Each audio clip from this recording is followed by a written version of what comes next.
So Montana Democratic Senator Jon Tester announced a few days ago that he will in fact be running for re-election to the Senate in 2024.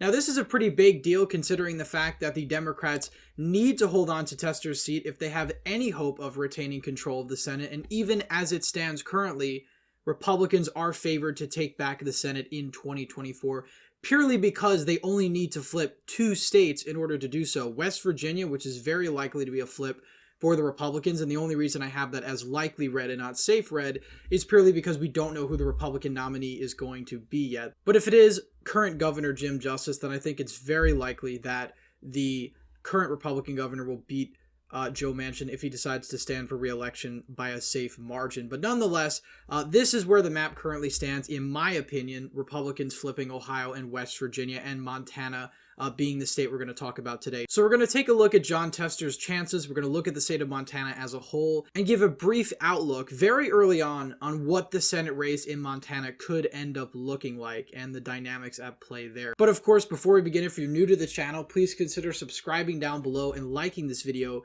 if you enjoy. So, of course, as I mentioned earlier, Montana is basically going to be one of the key deciding states in terms of Senate control. Now, this is where I think things currently stand, and I'll make a separate video on my full prediction for 2024 really early on. Again, I'm not going to be doing these predictions that often because, quite frankly, it's 2023, winter of 2023, and it's kind of pointless to sort of be prognosticating this far back how 2024 is going to go. But of course, currently I have in front of you what I think is likely going to be the case as it stands right now. And of course, a lot can change. So Jon Tester is quite an anomaly. He is one of the few senators that actually occupies a seat as a Democrat in a Trump-held state. Of course, the others are Sherrod Brown in Ohio and Joe Manchin of West Virginia. So if we take a look at his last election back in 2018, Jon Tester, despite Trump rallying in favor of his opponent, Matt Rosendale, was able to beat him by about 3.5 percentage points.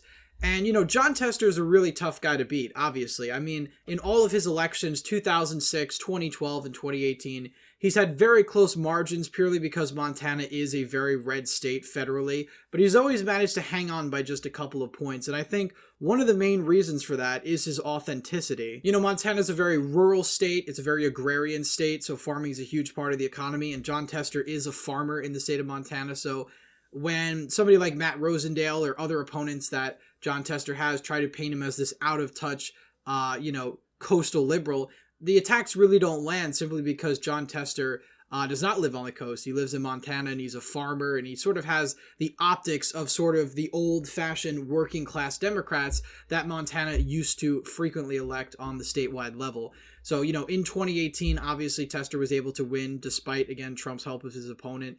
And the main reason he was able to do that was because he was able to out-Montana his opponent, calling Matt Rosendale a carpetbagger since he was from the state of Maryland and not from Montana. And ultimately, that line of attack ended up working. And of course, Montana is a state that is in recent years been getting a lot of migration from California and other states. It's a fast-growing state. It did gain a congressional district back in the 2020 census. And of course, he was able to run up the margins really well in sort of these urban counties, if you can really call them that, or counties with sort of moderate urban centers, Great Falls, Missoula, even Billings, he only lost by 4 points. This was a county that Trump, just 2 years later, would go on to win by about 24 points. So, of course, on the federal level, Montana is extremely red. You know, Donald Trump was able to win Montana by 16 points back in the 2020 election. Of course, in 2016, he won it by a slightly larger margin. But this is a double-digit Trump state. And, you know, I think regardless of who the Republican nominee is, whether it's Donald Trump or Ron DeSantis, this state is still going to go very comfortably for the Republican nominee. So, of course, Jon Tester is going to have to deal with those headwinds during his re-election, and Democrats obviously know this is going to be tough. There's going to be a lot of money poured into this race, and ultimately, I think it's a toss-up at this point, and again, we're going to talk about why I think that is throughout the rest of this video, but, you know, Tester is somebody that's really hard to beat. I think, in fact, out of all of the Democrats that are currently up for re-election, I think Tester's probably the toughest for the Republicans to actually beat. Sherrod Brown, Ohio sort of proved its red trend back in 2022 where you had Tim Ryan lose by 6 points, despite the fact that J.D. Vance was not really a good campaigner, didn't really care much about his race until the end.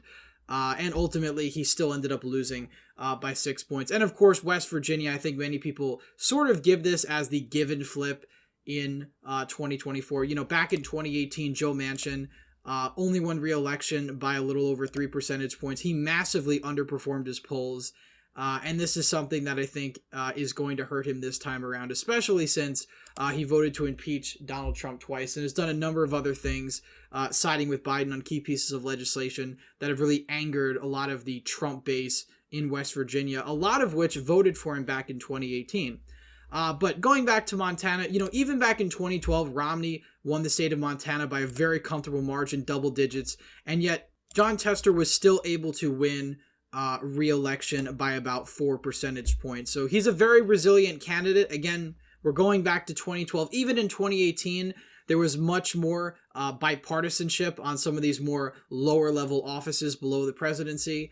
Obviously, I think it's going to be tough either way, given his brand, and Democrats are going to spend a lot of money here. But if we take a look at some of the polls, and again, polls don't really mean that much, but we do have some hypotheticals. Jon Tester beats Rosendale, his former opponent back in 2018, by 5 points.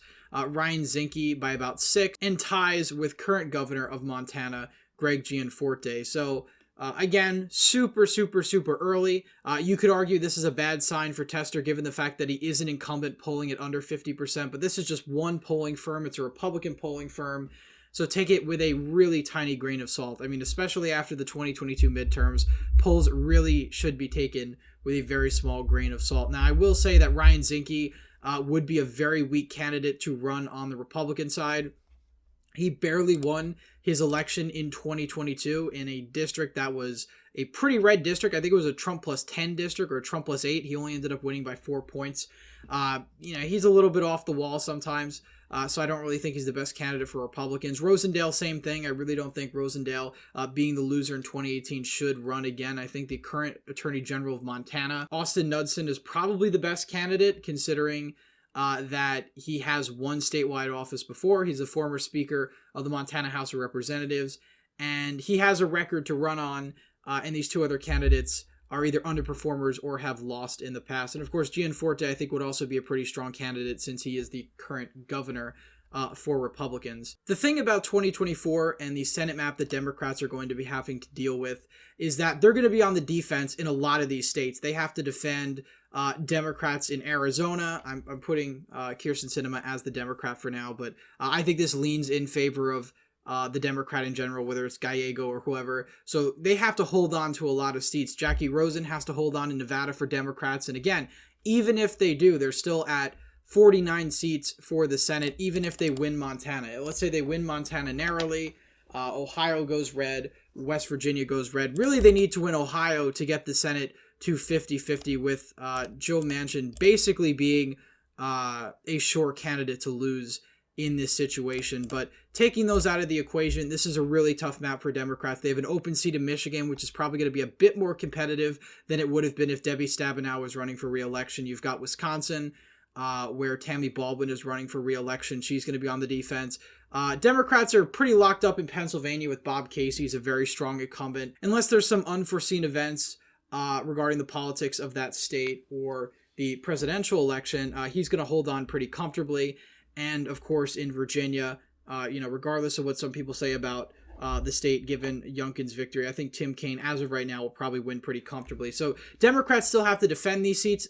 We'll talk a bit about the 24 map in another video sometime this week, because I think there's a lot to talk about in terms of Texas, Arizona, Nevada, and those other states. But again, Montana is a key part of Democrats' coalition if they want any hope at retaining the Senate. And again, as I laid out, it's extremely difficult because just losing West Virginia, which is almost guaranteed for the Democrats, puts them at 50-50. Even if they win Ohio, even if they win Montana, they're still at 50 seats. They would have to pick off a currently held Republican seat, and the only realistic option on this map would be Texas. And even that is going to be an uphill battle. I know Ted Cruz is not exactly a very popular incumbent, although I do think his popularity is a bit higher than it was back in 2018. I don't think Beto's going to run again. If he does, I think Ted Cruz would beat him. Unless Donald Trump is the nominee, I think Ted Cruz will win re-election pretty easily. I think especially if you have somebody like DeSantis or Haley on the ticket. So Democrats have to win essentially all of the toss-up races, Montana, Ohio, and West Virginia, all of the states held by Democrats currently in Trump seats. And obviously, if Republicans pull a surprise, if they somehow win Arizona, if they somehow win Nevada, and they win Montana, Ohio, and West Virginia, that puts them at 55 seats.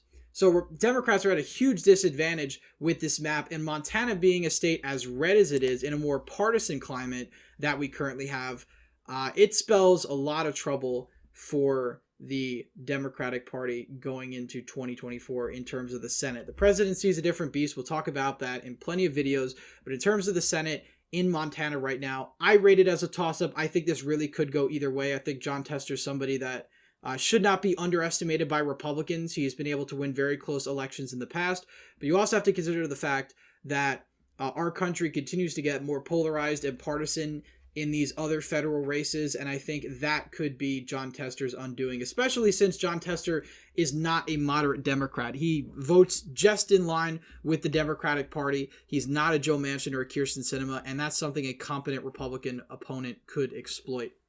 So anyway, that's it for today's video. I'll make another video on the 2024 Senate races at large. Sometime later this week, I'll do a preliminary prediction. Again, very premature and very early, but just sort of how I think things are going to go with over a year and a half to go. As always, if you enjoyed this video, please leave a thumbs up down below. Subscribe to the channel if you haven't already. As always, again, thank you all for watching, and I hope to see you in the next one.